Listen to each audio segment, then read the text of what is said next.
নমস্কার, আমি ডক্টর মৌসম দে, intervention radiologist.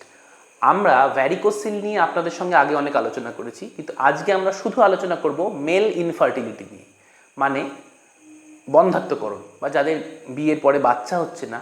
আমরা সবসময় কিন্তু ভাবি বাচ্চা হচ্ছে না মানে সেটা মেয়ের সমস্যা, এটা কিন্তু নয়। 50% বা হাফ অফ দ্য কেসে এটা কিন্তু ছেলেরও সমস্যা হতে পারে।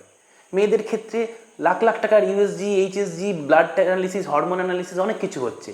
ছেলেদের ক্ষেত্রে কিন্তু একটা মাত্র সিম্পল টেস্ট দিয়ে পুরোটা ধরা যায়, সেটা হলো সিমেন অ্যানালিসিস। সিমেনটা পরীক্ষা করলে কিন্তু বোঝা যায় যে ছেলেটির কী সমস্যা। এবং এই মেল ইনফার্টিলিটি যারা সেই সমস্যায় ভুগছেন, সেটা হতেই পারে, তাদের মধ্যে একটা কমনেস্ট কজ হলো ভ্যারিকোসিল।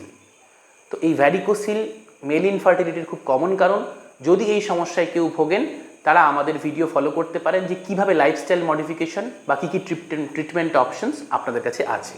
নমস্কার।